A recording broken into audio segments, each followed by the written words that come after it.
David Moore is our special guest, visiting professor. And we're all pretty excited. And I don't really need to do any more introduction, because I think he's going to take care of the rest. And you're cool with people? Oh no, you've got your own. What are you doing? I was going to say, are you okay with people like asking questions? Oh, absolutely. And, like, engaging? We want engagement, so just think. How yourself with that.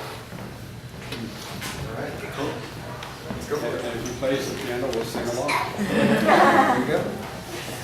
Buenas tardes, mi gente. Good afternoon, my peeps. Right. Well, John Balcaris delved into the nether parts of Facebook and found that picture of me, and so it kind of triggered something as far as what I should, where I should start.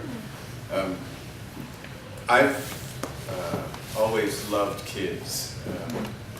Before I became a pastor of a church, I started out doing things with kids in church, and just loved it. And it seemed pretty mutual. I mean, I just connected with kids. And even today, after my second service at home, when I'm all done, I'll have a parade of kids. I mean, they'll be following me around, asking me to swing them around, even though I'm just really exhausted by that time. So sometimes I do it, and sometimes I say next week. But I love picking them up and hugging them, and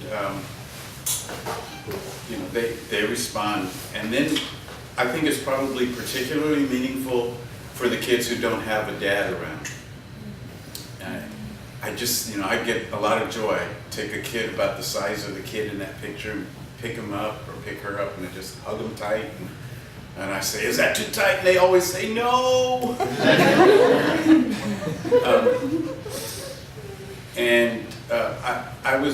For the first time I noticed, after seeing that picture again, I noticed the resemblance between myself as a boy and this little boy in our church whose dad is in prison. And in fact, after I saw that picture, I messaged his mother and said, "No wonder I love Jackson so much. He looks just like me when I was there." And she responded, "I can see that." And the first time I saw, first of all, Jackson's the kind of kid who gets in trouble at school at least once a day.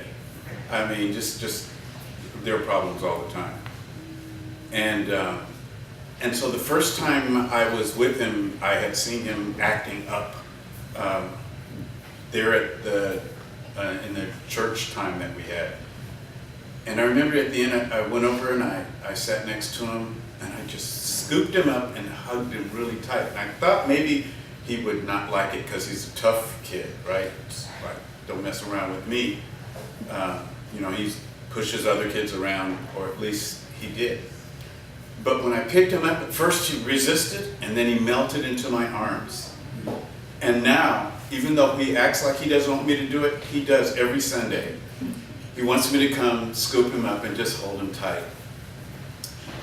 And so as I was thinking about myself at that age, and how sheltered compared to him my life was, and yet I sustained the wounds of being part of the human race.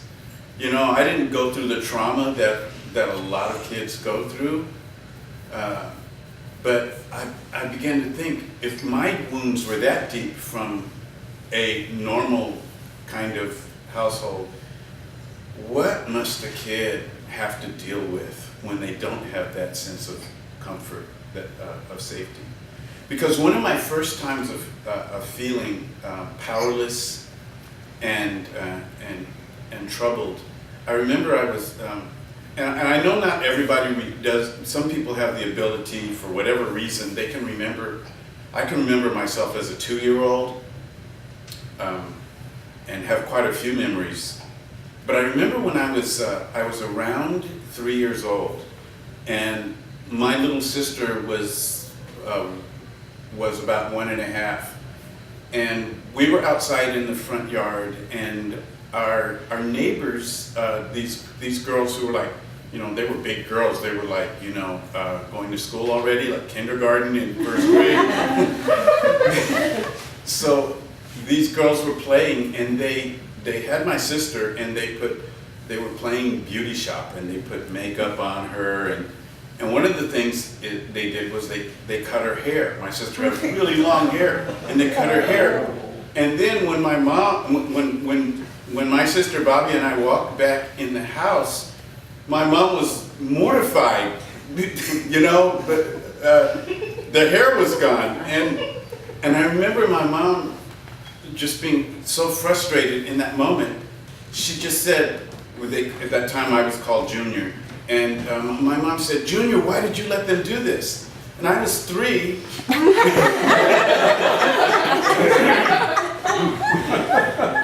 And I remember how powerless I felt. I felt like, was I supposed to do something? Those were some pretty big girls.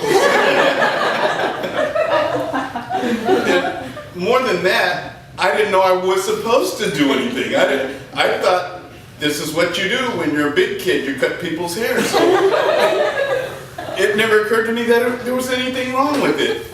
And so that was like one of the things that happened that, you know, I can laugh about it now, but at that time in my life, it really was a burden. It was, what was I don't know what and the one person in the world who is my comforter, my mother, the one person in the world who builds up my self-esteem has just cut me down. She doesn't realize it because she's not directly attacking me, but she's in her frustration not conscious of how I'm taking that.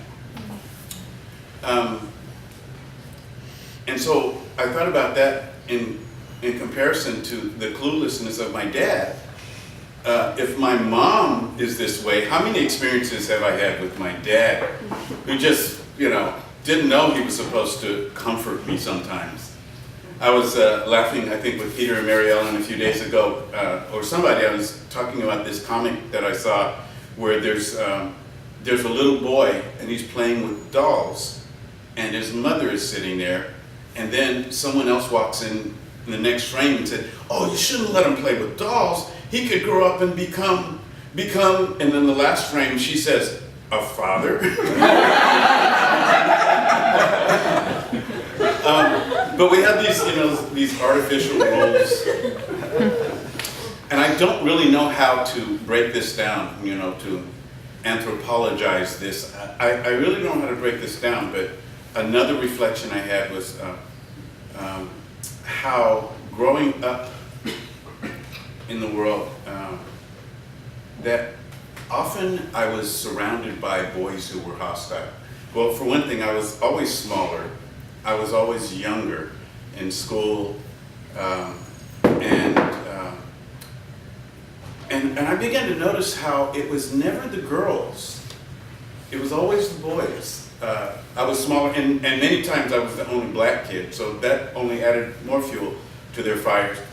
But even if I was around other black kids, I was generally smaller. So I got picked on, but I began to think about how it was always the boys who picked on me, not the girls. And very often, the girls came to my rescue. I have distinct memories, okay, all the way into high school. Because when I started the 9th grade, I was so small. I was 4'11", and I weighed 87 pounds as a high school freshman. And so I remember getting on a bus, and this guy was, you know, being kind of cruel towards me. And this big girl, who I know today, well, she isn't big now, but at that time, I was 4'11", 87 pounds, so to me she was huge. And she came over to Joey, and she said to him, "You better treat David with respect, Because David Moore could be your president one day and he could do anything to you. I don't know where she got that, but he paid attention. He never gave me any more grief after that moment. So I was eternally grateful to her, as I have been grateful to girls throughout my childhood.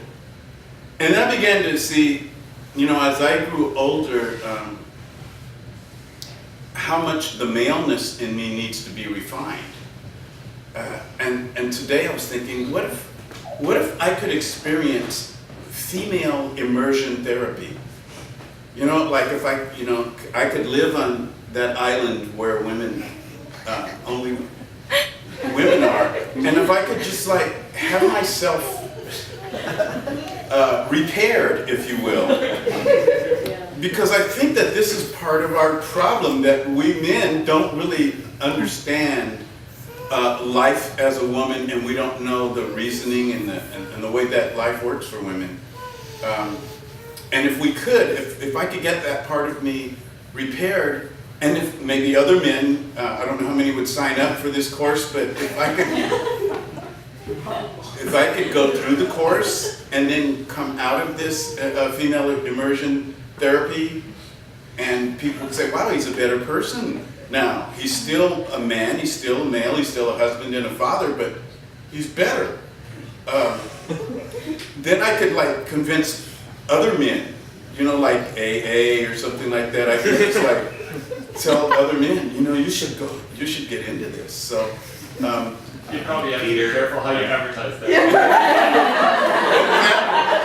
I said you probably have to be careful how you advertise that. I guess so. My name is Peter. I'm a man.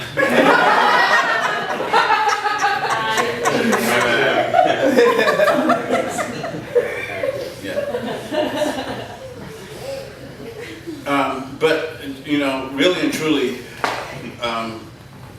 you know, I have some good male friends in my life, but a lot of the healing of my heart and my life has come at the hands of females. So I just wanted to say all of that to open the floor and see what your thoughts might be.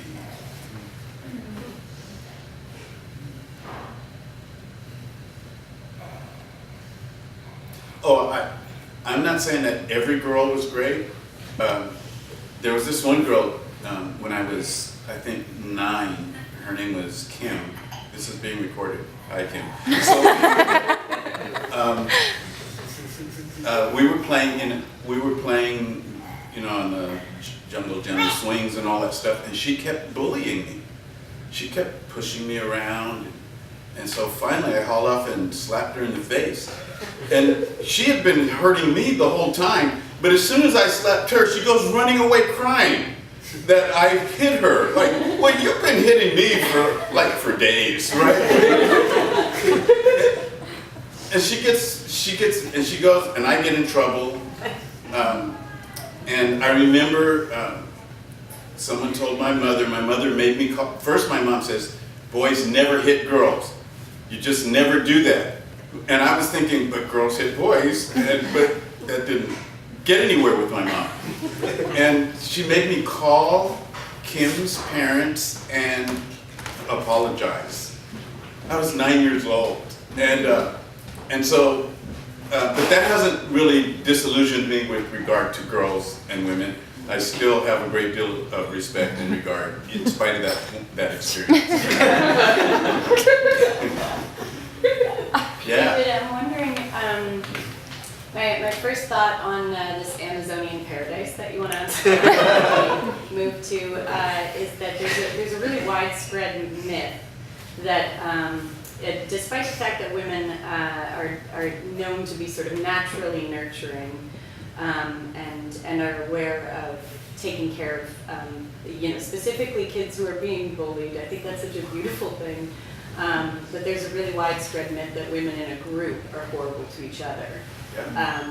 What are your thoughts on, I don't know, how we could start to repair that idea, or what challenges you would face on this Amazonian island being surrounded by a group of women?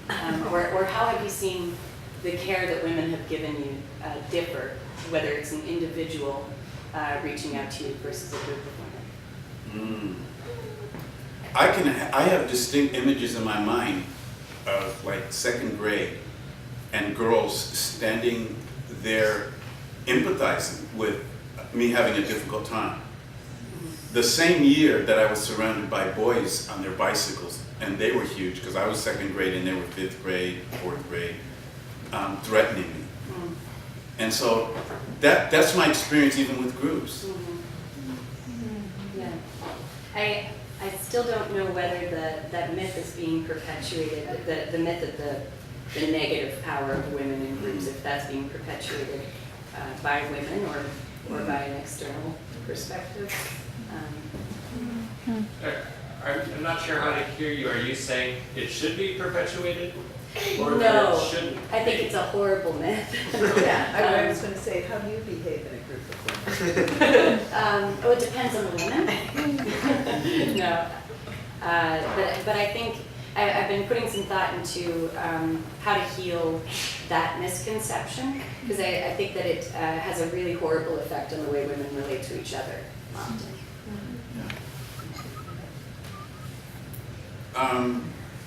I will say this much, just from my experience, but I don't know how much I or we as a species have contributed to this.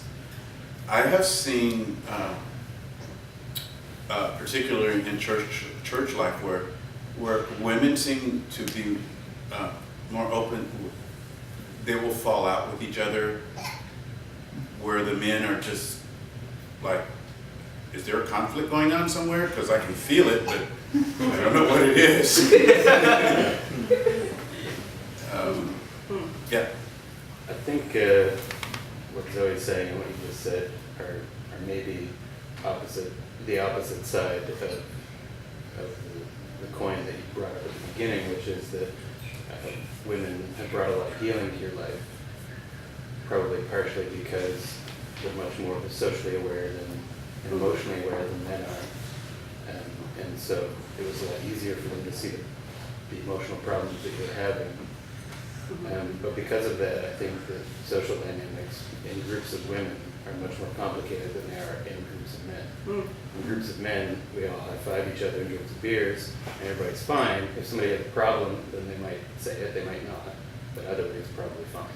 Yeah. But I think it's probably much more complicated to be a woman in that aspect, which is why, to agree with you and your fantastical island, I think.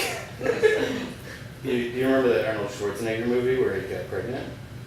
Oh yeah. It's not too much. No, this one is, I think it's called Junior. Yeah. I remember seeing that as a kid and being like,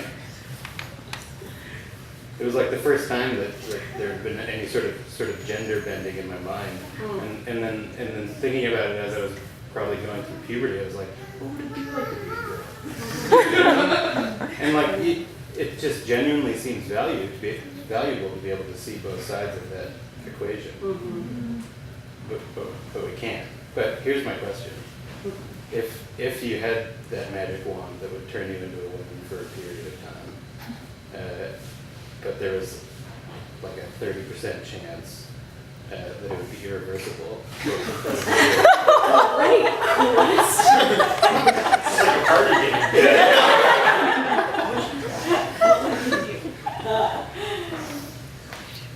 Yeah, well. Okay, so I kind of think that I would choose to stay there if I had the choice. I wonder about that myself. Because of the emotional intelligence that comes with it. If I got stranded there, I would probably accept it. In the same way as a racial minority in society who pays attention to what's going on, I think I'm emotionally aware of a lot of things that otherwise I would overlook. And so if I had to be a woman, I probably would accept that. and embrace it. I think that, like, if I could imagine my life as a span of 80 years, then it seems fair to me to spend the first 40 as a man and the last 40 as a woman. Or like, Evolution. just sort of like evolution. Someday we'll be there. Or if you had like different rings and you could just decide which one to put on that day. Can we write some sci-fi? We're good. Can I share this stupid thing that I know some people will have heard me say before, because I just fell in love with it. And it's so silly, and it's so, it's so laughable and trivial, and not doing enough justice to. But it's so. The humorist Dave Barry did this like 40 years ago. He writes this piece. So 40 years ago, it's even difficult sometimes to know how to say things these days. But you're so afraid you're not going to say it well that you don't say it. But the humorist just glibly says, I take my 4-year-old to Burger King for his birthday party with a little group of boys, and the entire time that we're there, they're punching each other. They're just punching, and I keep saying, stop punching. And they go, we're not punching, and they keep it up. And then he said, right across from us is a little group of girls of the same age having a birthday party, and they're just like little adults. And he goes, how did my gender ever get control of the government? From the punching. It's not Punching. It's just like there's something that's so deficient in one of those genders. And I know that we can come to a better place, but. And I think what's kind of ironic is that men will say about women that women should not be in politics because they're irrational, because they're overly, and so it's kind of ironic how that works. Exactly. Fake news. But at the risk of sounding like a psychology prof, I love the wisdom of what you're saying, but we just have to make sure we're also paying attention at the same time to the difference between statistical averages and individual variation. So, Yeah. like 1/3 of men are more emotionally intelligent than the average woman. Wow. Right, so we have to remember that. Right. So and we do a disservice to the whole idea of gender if we don't remember those kind of distinctions. There's lots of emotionally intelligent men, and part of the reason we don't see. Because I have a question for you before Can I just finish one for you? Okay. Like the reason we don't see the emotionally intelligent men is because they've been socialized into hiding that part of themselves. Right. So anyway, sorry. Well, I was going to ask, did any of those men survive? But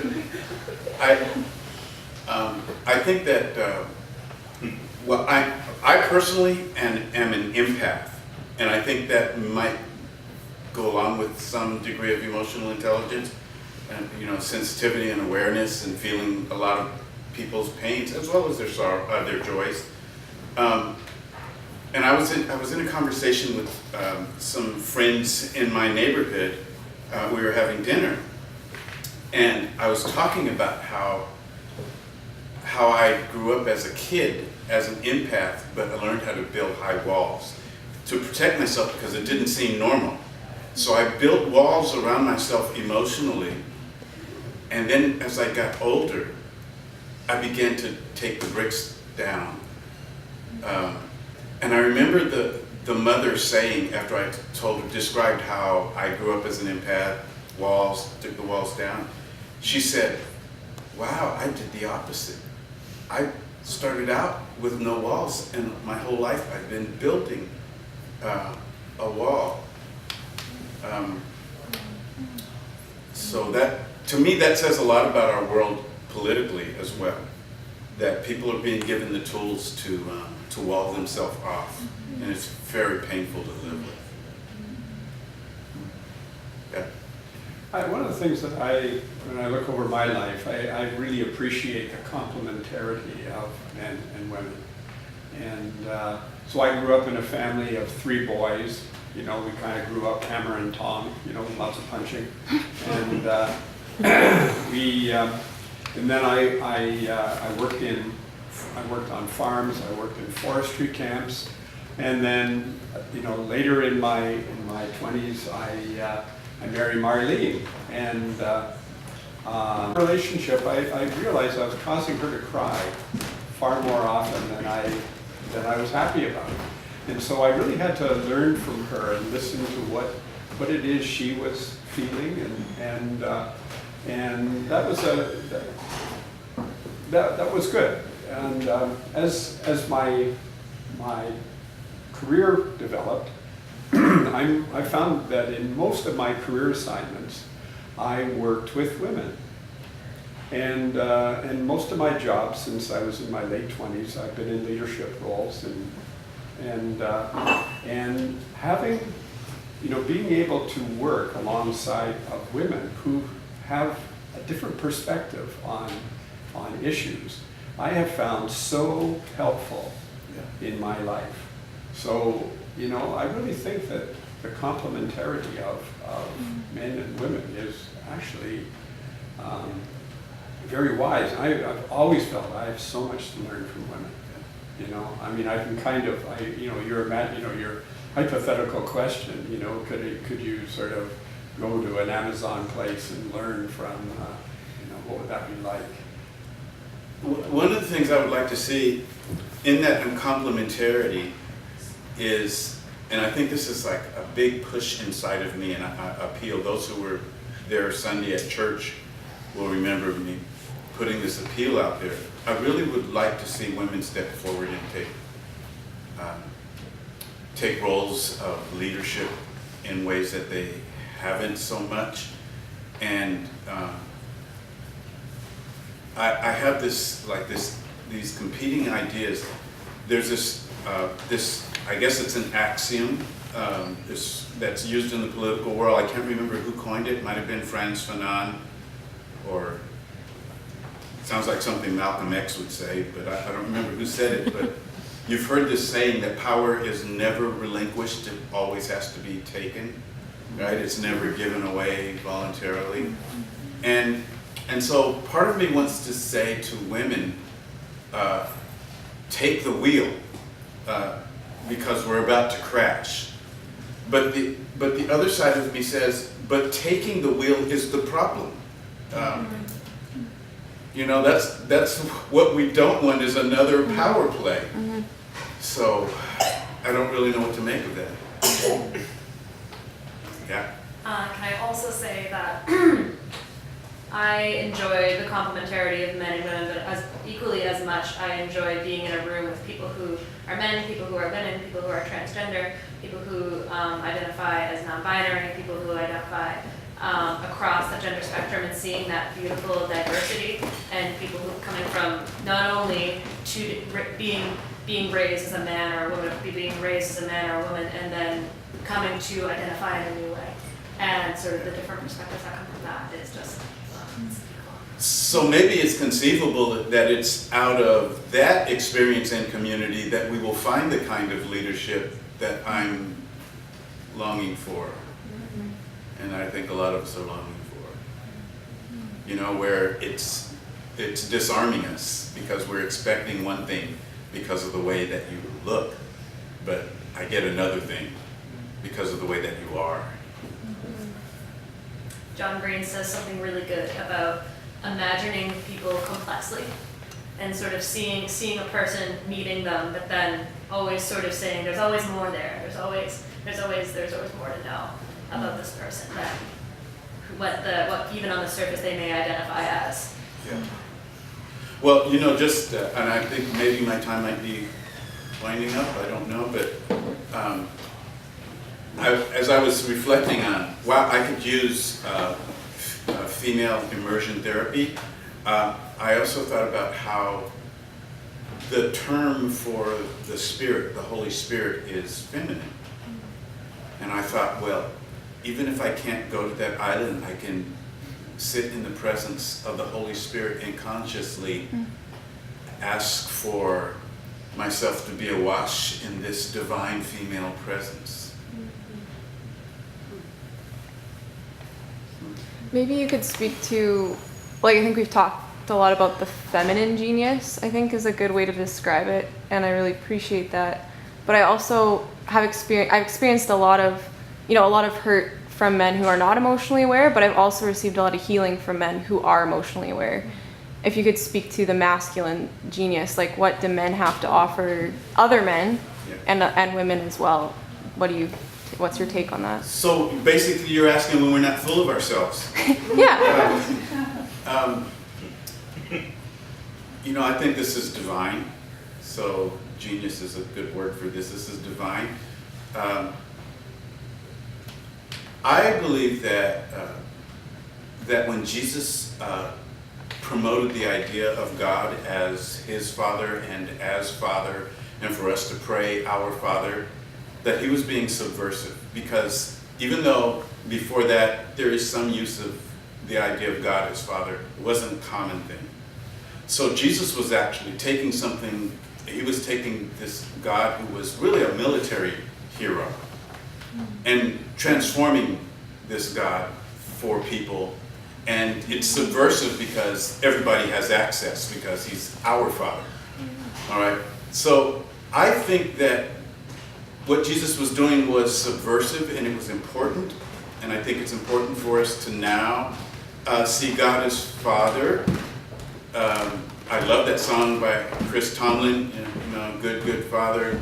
I love that. And I'll always see God as Father. But I think that in that moment in history, it was important for God to be Father more than it is for God to always be only Father. I think we need to see God more expansively and inclusively. And that God is yes, he's our Father, but God is our mother. And if you need a sister, or a brother, or a nephew, or an uncle, or a grandfather, or a grandmother, or whatever, that we need not contain God in that term and feel like when we pray, we have to every time say, oh, Father this and Father that. And I think that we will liberate our faith, we'll liberate Christianity when we can see God beyond gender.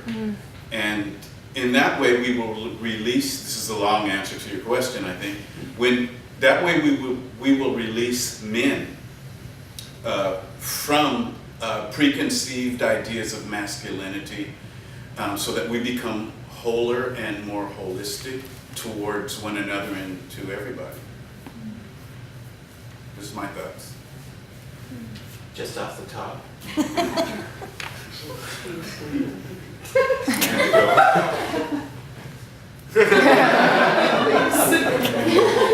forgot my computer. I'll be back.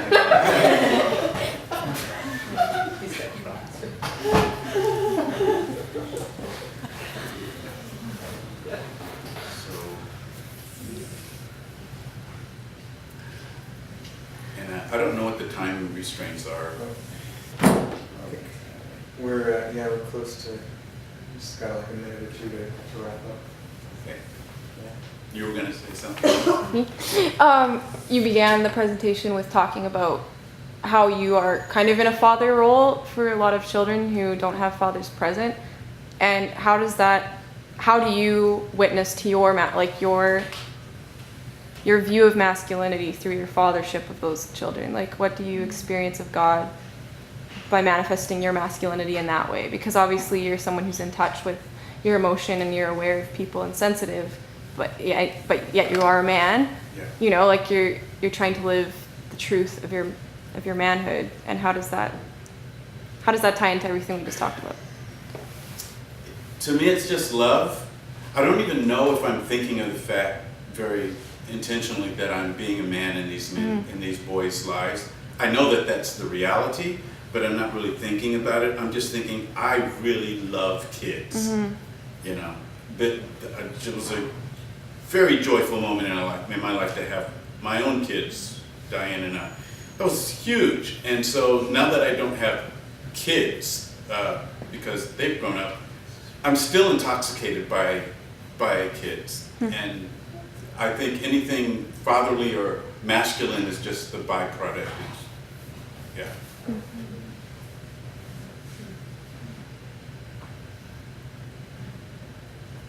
Yeah, they can derive any benefit from it.